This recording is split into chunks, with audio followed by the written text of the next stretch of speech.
Hello everybody, I have a little book review to do about a book called The Oxygen Advantage. I have it on my Kindle, I don't have the physical book. The Oxygen Advantage by Patrick McKeown, and it is the simple, scientifically proven breathing techniques for a healthier, slimmer, faster, and fitter you. Generally, book titles are kind of bullshit on a lot of these books, but this one I think is actually real. And I read it on Monday. It's not a real long book, but it is actually pretty amazing. And I'll go into why. It's the level of carbon dioxide that enables your body to effectively use oxygen. And it's called the Bohr Effect, B-O-H-R, after Niels Bohr, the physicist. And so increased levels or higher levels of carbon dioxide result in more effective use of the oxygen that's already in your blood. It's very rare that people have not enough oxygen in their blood, even with endurance training. The issue is you're not trying to increase the amount of oxygen in your blood. You're trying to increase the effectiveness of your body's ability to use that oxygen that's already there. So in endurance training, a lot of times you're creating more mitochondria in the cells in response to the training that helps your body increase its cardiorespiratory endurance. In this case, when your breathing is not through the nose, the real point of the book is to get you to become a nasal breather. He makes a very convincing case, and Postural Restoration actually is in complete agreement with this, is that mouth breathing is not optimal. When you mouth breathe, you take in too much oxygen and you breathe out too much carbon dioxide, and that's the issue. You're getting rid of too much carbon dioxide, and when those levels of carbon dioxide decrease, you stop effectively using the oxygen that's already in your body, and now you start breathing more. But that just continues the pattern of lower carbon dioxide and too much oxygen. So you get stuck in this vicious cycle of over-breathing. And a lot of times, that mouth breathing is the cause, or for some reason you ended up being a mouth breather. In PRI terms, the moment your neck comes forward, you're going to start to use your mouth to breathe. Okay, so that's the little PRI part of it. But there are a couple interesting aspects, and I don't have it memorized, so let me just talk about it. And this is actually from a PRI seminar.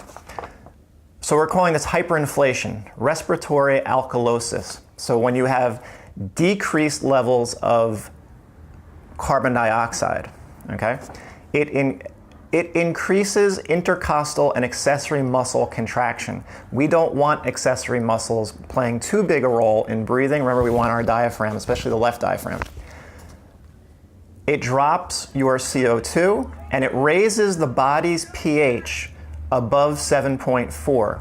So it throws off your body's pH balance, which in return increases sympathetic fight and flight responses and anxiousness, impairs nerve conduction, vasoconstricts peripheral and gastrointestinal vessels, so you could have intestinal issues, restricts circulation in the cerebral cortex, so basically in your brain, shunts blood flow peripherally, and that's part of the fight or flight response. Your blood is taken away from the inside and throws it to the outside.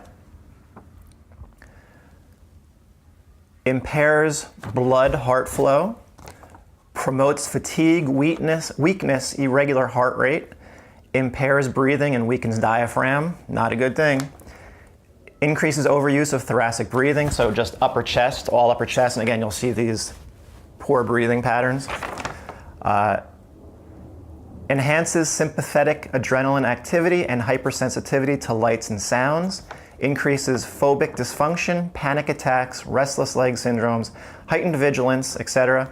Facilitates catastrophic thinking and hypochondria. And there's a quote from a journal.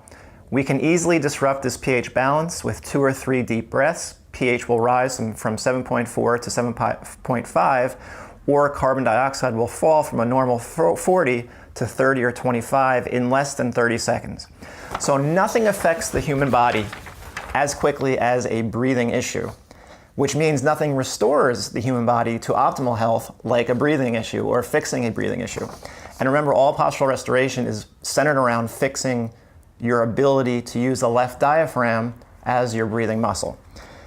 So I would highly recommend this book because there's a bunch of easy exercises that you can start to do to increase the amount of carbon dioxide in your blood and to increase your resilience, or your, what's the word I'm looking for?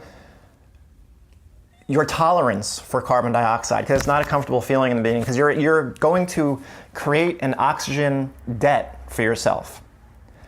And then by doing that, it's going to feel uncomfortable, but you start to increase your tolerance to carbon dioxide, and you start to increase the carbon dioxide in your blood, which then gives your body the ability to better use the oxygen that's already there. So again, I highly recommend this book, but in my case, just 2 quick things. I really bought it because I wanted to help improve my sleep. I fall asleep okay, but I wake up a lot. I have decreased that amount of times that I wake up in a night from like 7 or 8 times. And I usually fall back asleep pretty quickly, but it's gone down to about 3 or 4 times. And 2 nights ago, I woke up only once, at least that I can remember, so that's a good thing. The other thing is that my skin issue, what I call my histamine intolerance, certain foods will make me break out. And this has happened, well, actually it's happened for a long time, but it's really become strong in the past 2 years.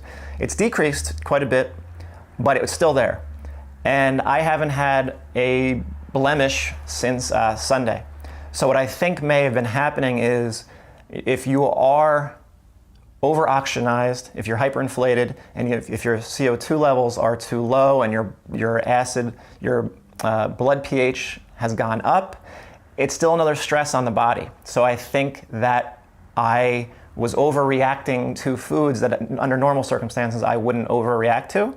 And once that tension decreased through practicing these breathing exercises, I think I'm just not reacting the same way, because overall the tension has dropped, and tension can drive inflammation and all these other things. So I highly recommend this book, and I will actually I'll write it down in the video so you can check it out.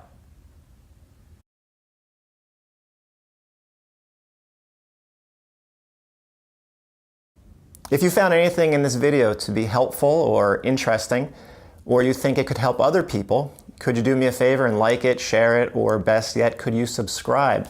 Because the more subscribers you have, the more YouTube thinks this is important. And I've gotten a lot of emails from people who have had their lives changed by this information because they didn't know postural restoration existed.